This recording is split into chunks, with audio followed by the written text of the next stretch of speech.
நன்மை தரும் நவக்கிரகங்கள். நவக்கிரகஸ்தல யாத்திரை சுக்கிரன்.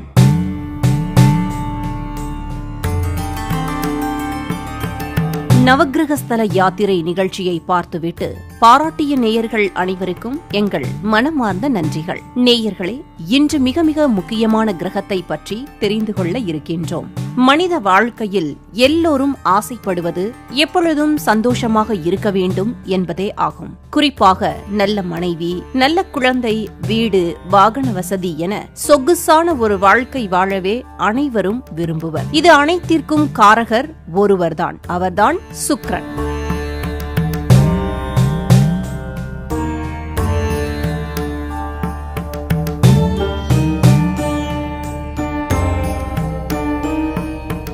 சென்ற வாரம் திருமணத்தடை நீங்கிட என்ன பரிகாரம் என்பதை கண்டோம். இன்று இல்லறம் நல்லறமாக அமைந்து குழந்தை பாக்கியம் கிடைக்க என்ன பரிகாரம், எந்த ஆலயத்திற்கு செல்ல வேண்டும் என்பதை காண இருக்கின்றோம்.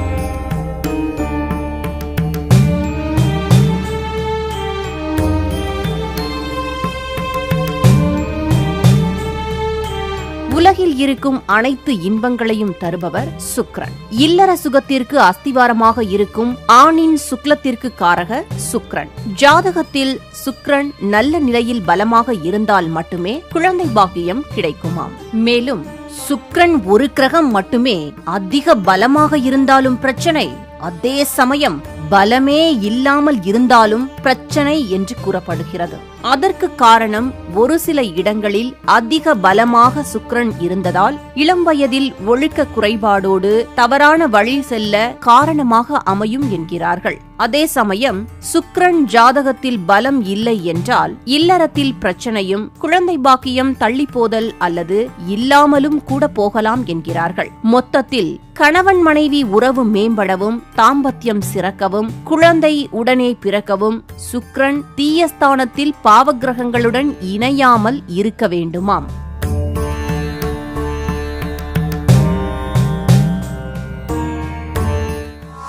குழந்தை பாக்கியம் தள்ளிப்போக வேறென்ன காரணம்? சுமார் 40 ஆண்டுகள் முன் திருமணம் 25 வயதுக்குள் நடந்தது. குழந்தையும் பிறந்தது. 50 வயதில் எல்லாம் தாத்தா பாட்டியானார்கள். ஆனால் இன்று திருமணமே 35 வயதில்தான் பலருக்கும் நடக்கிறது. அப்படி நடந்த பின் குழந்தைக்காக பல வருடங்கள் காத்திருந்து மருத்துவம் பார்த்த பின்னரே குழந்தை பிறக்கும் நிலை உள்ளது. இந்த நிலை நீடித்தால் 2050 பலருக்கும் குழந்தையே பிறக்காது என்றொரு அதிர்ச்சி தகவலை மருத்துவ உலகம் தெரிவிக்கின்றது.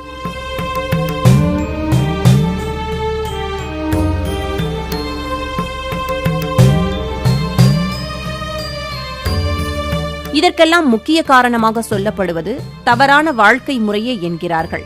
இன்றைய அவசர யுகத்தில் பொருளாதாரத்தில் முன்னேற வேண்டி ஆண் பெண் இருவரும் காலை முதல் இரவு வரை ஒர்க் பிரஷரால் மென்டல் ஸ்ட்ரெஸ்ஸில் வாழ்ந்து வருவதாக சொல்கிறார்கள். குறிப்பாக ஐடி ஃபீல்டில் இது அதிகம் என்கிறார்கள். இது தவிர தவறான பழக்க வழக்கத்தாலும், முறை தவறி வாழ்வதாலும், இரவில் தூங்காமல் கண் விழித்து வேலை பார்ப்பதாலும், வாழ்வியல் மாற்றத்தாலும், சத்தை விட ருசியே பிரதானமென கண்ட நேரத்தில் கண்ட உணவை வெளியில் உண்பதாலும், ஹைபிரிட் காய்கனிகள், ஸ்டெராய்ட் தீவனத்தால் செயற்கையாக எடை ஏற்றப்படும் நான்வெஜ் உணவுகளாலும் தான் குழந்தை பிறக்க தாமதமாகிறது என்று ஒரு ஆய்வு தெரிவிக்கின்றது.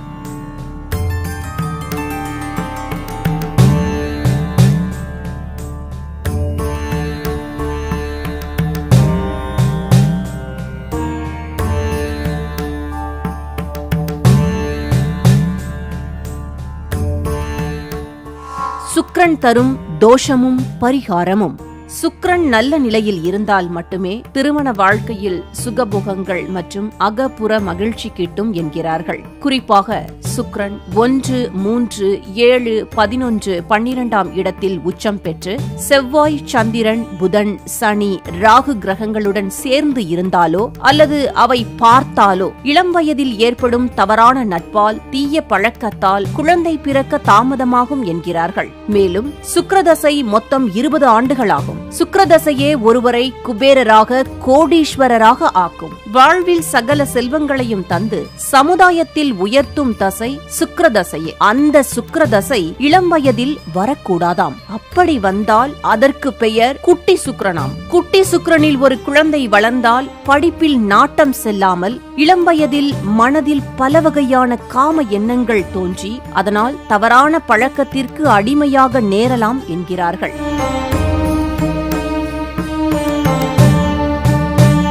குறிப்பாக செல்போன், கம்ப்யூட்டர், இன்டர்நெட், சோசியல் மீடியாவால் வாழ்வே பாழாகக்கூடும் என்கிறார்கள். அதே சமயம் 30 வயதுக்கு மேல் சுக்கிரதசை ஒருவருக்கு வரும்போது வீடு வாகன யோகம் அமைந்து வாழ்வில் நல்ல நிலையை அடைவார்கள் என்கிறார்கள். இது தவிர சுக்கிரன் ஜாதகத்தில் பாவ கிரகங்களுடன் இணைந்திருந்து சூரியனை விட்டு ஒரு ராசி தள்ளி இருந்தால் கணவன் மனைவிக்குள் இணக்கம் இருக்காதாம். பேருக்கு ஊருக்கு கணவன் மனைவியாக வாழ்வார்களாம்.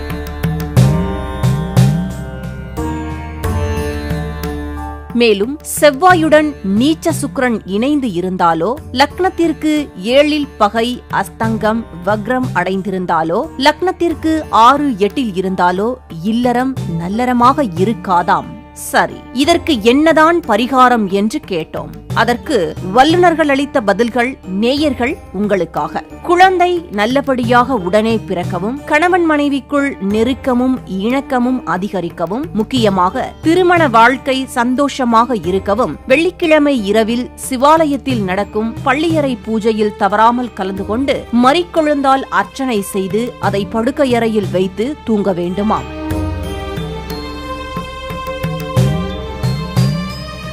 இது தவிர தினமும் தொடர்ந்து செவ்வாழை பழம், காய்ந்த அத்திப்பழம் மற்றும் பாதாம் பாலை இரவில் தேனுடன் கலந்து குடிக்க வேண்டுமாம். எல்லாவற்றுக்கும் மேல் சுக்கிரன் தன் தோஷம் தீர வழிபட்ட ஒரு ஆலயம் உள்ளது. அந்த கோயிலுக்கு சென்றால் கட்டாயம் சுக்கிரன் சம்பந்தமான அனைத்து தோஷங்களும் நீங்கும் என்கிறார்கள். அந்த கோயில் எந்த கோயில் தெரியுமா? அது கஞ்சனூர் அக்னீஸ்வரர் ஆலயம். இன்றைய யாத்திரை சுக்கிரன் பரிகார யாத்திரை. வாருங்கள் நிகழ்ச்சிக்கு செல்வோம்.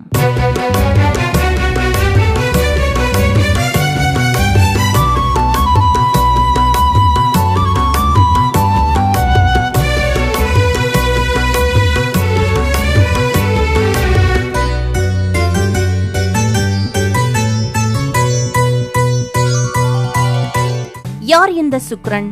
மிக பெரிய சிவபக்தர் சுக்கிரன். அசுரர்களின் குரு. ஈசனை நோக்கி 1000 ஆண்டுகள் கடும் தவம் இருந்து மகா மிருத்யுஞ்சய மந்திரத்தை வரமாக பெற்றவர். வந்திருப்பது நாராயணர் என்று தெரிந்தும் தன் கண்ணே போனாலும் பரவாயில்லை என்று மகாபலியை காக்க துணிந்தவர். அவரின் வரலாற்றை இனி காணலாம். சுக்கிரன் வரலாறு. உலகம் தோன்றிய காலம் முதல் நல்லவர்களுக்கும் கெட்டவர்களுக்கும் பகை இருந்து கொண்டேதான் வருகிறது. அப்படி தேவர்களுக்கும் அசுரர்களுக்கும் தொடர்ந்து சண்டை நடந்து வந்தது. இதில் தேவகுரு பிரகஸ்பதி தேவர்களை காத்துவர, அஞ்ஞானத்தில் கீழ்நிலையில் இருக்கும் அசுரர்களை காக்கவும் அவர்களை மேல்நிலைக்கு கொண்டு வரவும் பிருகு முனிவரின் மகனான அசுரகுரு சுக்கிரன் என்கிற சுக்கிராச்சாரியார் அரும்பாடுபட்டு வந்தார். ஒரு கட்டத்தில் தேவர்கள் அசுரர்களை எல்லாம் கொன்று குவித்தனர். அதனால் அசுரகுரு சுக்கிரன் அசுரர்கள் என்றும் சாகாமல் இருக்க சிவபெருமானை நோக்கி கடும் தவம் இருந்தார். அது சாதாரண தவம் அல்ல. அந்த தவத்தில் மட்டும் சுக்கிராச்சாரியார் வெற்றி கண்டு விட்டால் அவ்வளவுதான், தேவலோகமே இருக்காது. அப்படி என்ன தவம் என்று கேட்கிறீர்களா? அது மரணத்தை வெல்லும் மகா மிருத்யுஞ்சய மந்திர ரகசியத்தை அறியும் தவம். சுக்கிரன் ஈசனை நினைத்து அன்னம், தண்ணீர், உறக்கம், வெயில், மழை, பனி, இயற்கை சீற்றம் என எதையும் பொருட்படுத்தாமல் ஓம் நமசிவாய என்ற பஞ்சாட்சர மந்திரத்தை மனதுள் ஜபம் செய்து வந்தார்.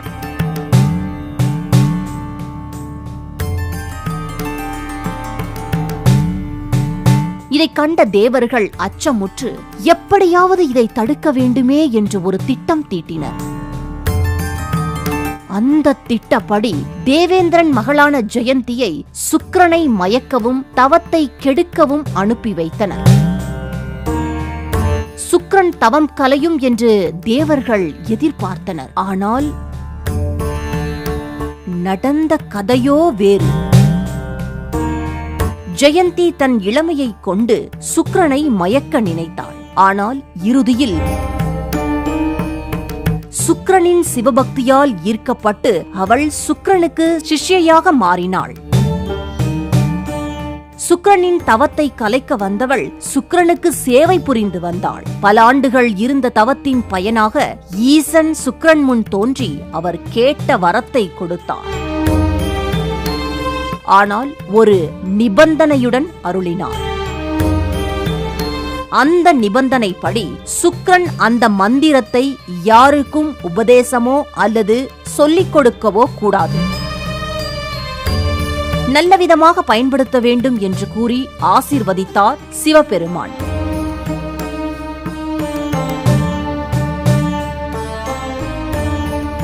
தஞ்சை மாவட்டம் திருவிடைமருதூர் வட்டம் கஞ்சனூரில் அமைந்துள்ளது அருள்மிகு அக்னீஸ்வரர் திருக்கோயில். இது சுக்கிரனுக்குரிய பரிகாரத் தலமாகும். மூலவர் அக்னீஸ்வரர், அம்பாள் கற்பகாம்பாள், தல விருட்சம் பலா புரசு, தீர்த்தம் அக்னி தீர்த்தம், பராசுர தீர்த்தம் என 2 தீர்த்தங்கள் இத்தலத்தில் அமைந்துள்ளன. இவ்வூருக்கு புராணத்தில் பலாசவனம், பராசபுரம், பிரம்மபுரி, அக்னிபுரம், கம்சபுரம், முத்திபுரி என்ற பெயர்களும் உண்டு. கஞ்சமாறன் நாயனார் இவ்வூரில் பிறந்ததால் கஞ்சனூர் என்ற பெயர் வந்ததாக கூறப்படுகிறது. இத்தலம் தேவார பாடல் பெற்ற வடகரை தலங்களில் 36வது தலம். பராசர முனிவருக்கு சிவபெருமான் தாண்டவம் ஆடி முக்தியளித்த தலம். எனவே இங்குள்ள நடராஜர் முக்தி தாண்டவ மூர்த்தி என அழைக்கப்படுகிறார். அத்துடன் இத்தலத்தில்தான் பிரம்மதேவருக்காக சிவபெருமான் தன் திருமண கோலத்தை காட்டி அருளினார்.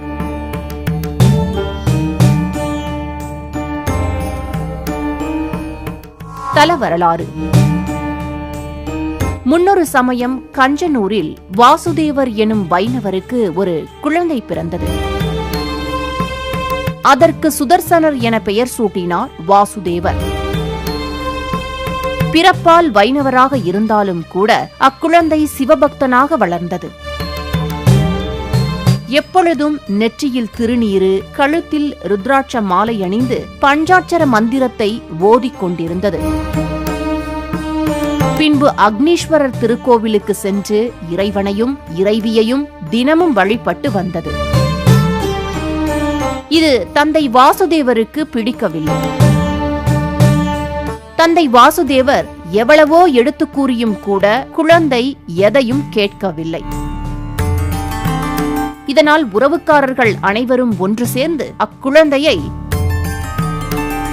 பழுக்க காய்ச்சிய இரும்பு முக்காலியின் மீது அமரச் செய்தார்கள். அந்த குழந்தையும் ஓம் நமசிவாய மந்திரத்தை கூறியபடி அமர்ந்தது. என்ன ஆச்சரியம், ஒன்றுமே ஆகவில்லை. இந்த அதிசயத்தை கண்ட அனைவரும் வாயடைத்து போனர். அப்பொழுது ஒரு நாள் ஈசன் அக்குழந்தை முன் தோன்றி, அரணான என்னுடைய மனதில் நீ இடம் பிடித்ததால் இன்று முதல் உன்னை அனைவரும் அரதத்தர் என்று அழைப்பார்கள் என்று கூறி சிவதீட்சை அளித்து மறைந்தார். கோயில் அமைப்பு. கோயில் பழங்காலத்து தோற்றத்தில் அற்புதமாக காட்சி தருகிறது. கோவில் உள்ளே நுழையும் முன் 2 பக்கமும் ஏராளமான கடைகளை காண முடிகிறது. கோயிலுக்கு பரிகாரம் செய்ய வருவோர் அந்த கடைகளில் தொட்டில், மொச்சை, நெய் தீபங்கள் எல்லாம் வாங்கிவிட்டு கோயிலுக்கு வருகிறார்கள். 5 நிலை ராஜகோபுரம் அழகாக உள்ளது. கோயில் உள்ளே எந்த பக்கம் திரும்பினாலும் அற்புதமான சிற்பங்களும் தூண்களும் மிக அழகாக உள்ளன.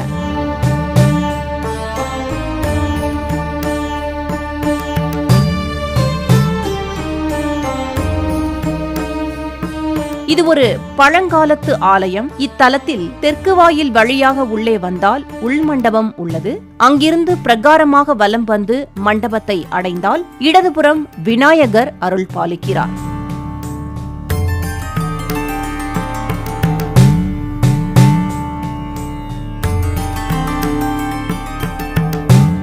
வலதுபுறம் விஸ்வநாதர் சன்னதி, அடுத்து அம்பாள் சன்னதி. உள்வாயிலை தாண்டி சுவாமி சன்னதிக்கு செல்லும் போது இடதுபுறம் விநாயகர், மயூர சுப்பிரமணியன், மகாலட்சுமி சன்னதிகள் உள்ளன.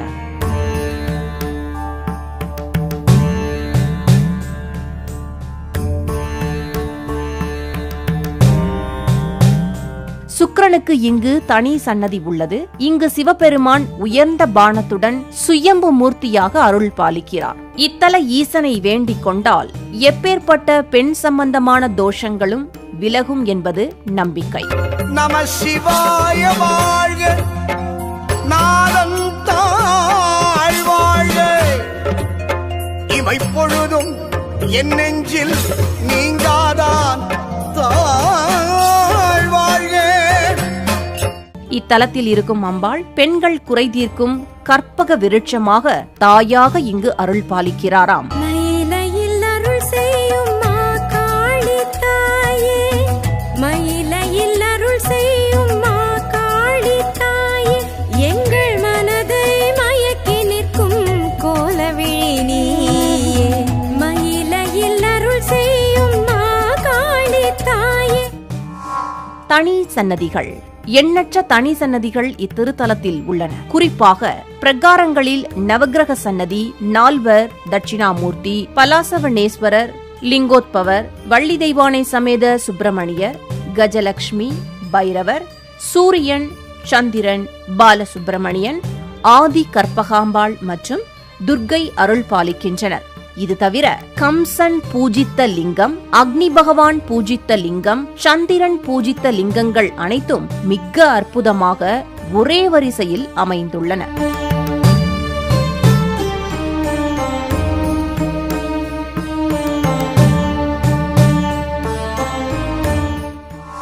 கல்நந்தி புல் உண்ட அதிசயம். முன்னொரு சமயம் இங்கு வாழ்ந்து வந்த அந்தணர் ஒருவர் தெரியாமல் புல்கட்டை ஒரு கன்றுக்குட்டி மேல் போட்டுவிட்டதால் அந்த பசுங்கன்று பரிதாபமாக இறந்துவிட்டது. இதனால் அவருக்கு பிரம்மஹத்தி தோஷம் பிடித்துவிட்டது. அதனால் அவ்வூரில் வசித்து வந்த மற்ற அந்தணர்கள் அனைவரும் ஒன்று சேர்ந்து இவரை விலக்கி வைத்தனர். இதனால் மனம் உடைந்த அந்த அந்தணர் தன் பக்கம் இருக்கும் நியாயத்தை ஹரதத்தரிடம் சென்று முறையிட்டார். எப்பொழுதும் ஓம் நமசிவாய மந்திரத்தை சொல்லும் பழக்கமுடைய அந்த அந்தணர் முறையிடும் போது பஞ்சாட்சரத்தை சொல்லியவாறே சென்றார். அதை கேட்ட ஹரதத்தர் சிவபஞ்சாட்சரத்தை சொல்லியதால் அந்த தோஷம் நீங்கிவிட்டதாக கூறினார். ஊர் மக்கள் இதை ஏற்க மறுத்தனர். ஆனால் ஹரதத்தர் அந்த அந்தணரை அழைத்து காவிரியில் நீராடிவிட்டு ஒரு கை புல் எடுத்து வந்து அதை கல்நந்தியிடம் தருமாறு கூறினார். அவரும் அப்படியே செய்தார். என்ன அதிசயம்! கல்நந்தி புல் சாப்பிட்டது. இதை கண்ட அனைவரும் தங்கள் தவறை உணர்ந்து ஹரதத்தரிடம் மன்னிப்பு கேட்டனர். புல்லை உண்ட கல்நந்தி இன்றும் ஆலயத்தில் உள்ளது.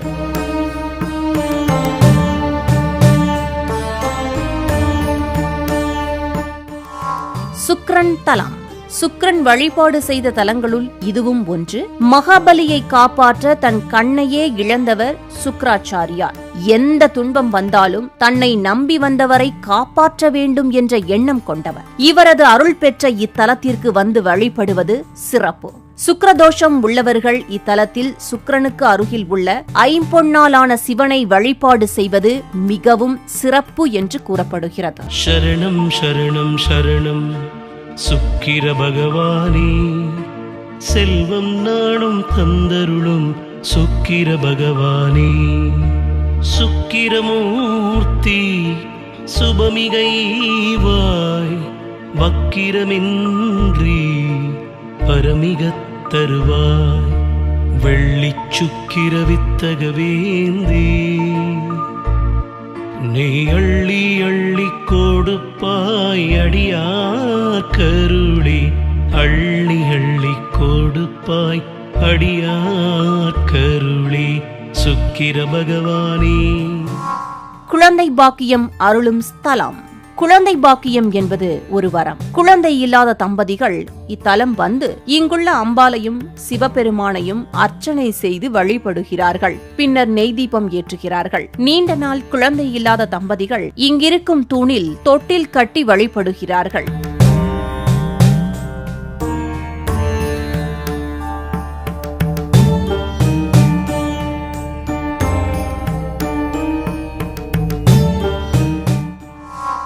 யாரெல்லாம் இத்தலத்திற்கு கட்டாயம் செல்ல வேண்டும்? ஜாதகத்தில் சுக்கிரன் பாதிக்கப்பட்டு சுக்கிரதசா சுக்கிரபுக்தி நடந்தால் வழிபடலாம். மேலும் பரணி, பூரம், பூராடம் நட்சத்திரக்காரர்கள், ரிஷப, துலாம் லக்னக்காரர்கள் மற்றும் ரிஷப, துலாம் ராசிக்காரர்கள் இத்தலம் வந்து வழிபடலாம். சுக்கிரன் பரிகாரம். ஜாதகத்தில் சுக்கிரன் பாதிக்கப்பட்டவர்கள் சுக்கிரனுக்குரிய வெள்ளை நிறத்தில் ஆடை அணிவதாலும், வைரக்கல்லை மோதிர விரலில் அணிவதாலும், மொச்சையில் செய்த உணவை உண்பதாலும், மகாலட்சுமி அஷ்டகம் அல்லது கனகதாரா ஸ்தோத்திரம் படிப்பதாலும், மகாலட்சுமி காயத்ரி மந்திரத்தை ஜபிப்பதாலும் சுக்கிரன் சம்பந்தமான தோஷங்கள் விலகும் என்று கூறப்படுகிறது.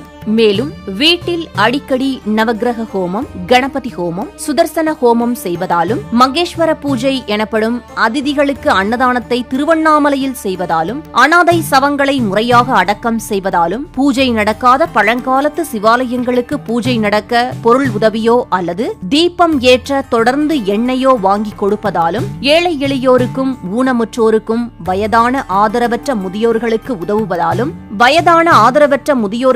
உதவுவதாலும், ஆலயங்களில் உழவார பணி செய்வதாலும், பசு, நாய், மீன்கள், புறாக்கள், எறும்புகள், காகம் உள்ளிட்ட ஜீவராசிகளுக்கு உணவு கொடுப்பதாலும் நவக்கிரக தோஷங்கள் தீரும் என்பது நம்பிக்கை. பின் குறிப்பு: நவக்கிரக ஆலயங்களுக்கு பரிகாரம் செய்ய வருவோர் மற்ற கோயிலுக்கு செல்லாமல் பரிகாரம் செய்த பின் நேரே வீட்டுக்குத்தான் செல்ல வேண்டும் என்று கூறப்படுகிறது. மேலும் மூலவரை வழிபட்ட பின் பிரச்சனைகளுக்குரிய எண்ணிக்கையில் தீபம் ஏற்றி வழிபட வேண்டுமாம். உதாரணமாக, குழந்தை பாக்கியத்துக்காக வழிபட வந்தோர் 5 நெய் தீபம் ஏற்றி வழிபட வேண்டுமாம். அதேபோல தொழிலில் வெற்றி பெற வழிபடுவோர் 10 விளக்கெண்ணெய் தீபம் ஏற்றி வழிபட வேண்டுமாம். மற்றும் திருமணம் நடக்க 7 நெய் தீபம் பஞ்சத்திரியில் ஏற்றி வழிபட வேண்டுமாம். விளக்கேற்றி வழிபட்ட பின் கட்டாயம் முடிவில் பசித்தவருக்கு அன்னதானம் செய்ய வேண்டும் என்கிறார்கள்.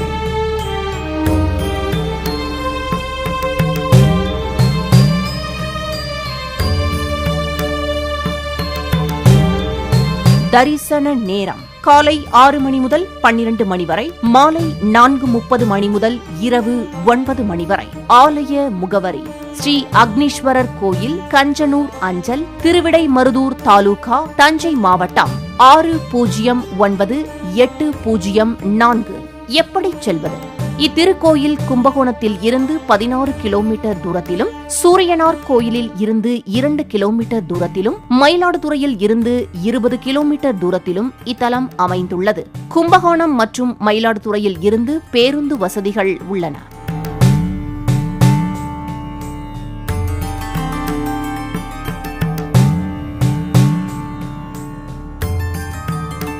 நவக்கிரகஸ்தல யாத்திரை நிகழ்ச்சியை பார்த்த பலரும் பலவிதமான சந்தேகங்களை எங்களிடம் தொடர்ந்து கேட்டதால் அவர்களுக்காக இந்த தகவல்கள்.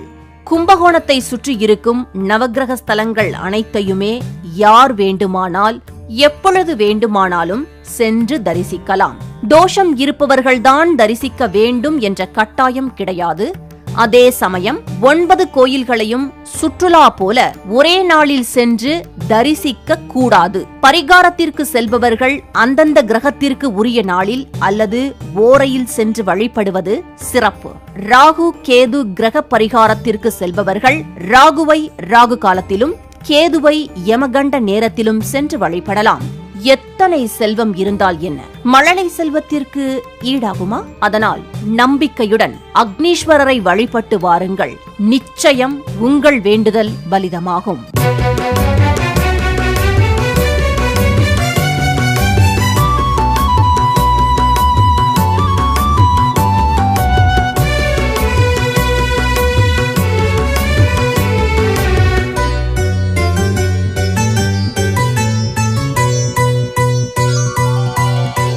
நேயர்களே, இந்த நிகழ்ச்சியை பற்றிய உங்கள் மேலான கருத்துக்களை 8993936611 என்ற எண்ணுக்கு வாட்ஸ்அப் மூலமாகவோ அல்லது வாய்ஸ் மெசேஜ் மூலமாகவோ இப்பொழுதே தொடர்பு கொண்டு தெரியப்படுத்தலாம்.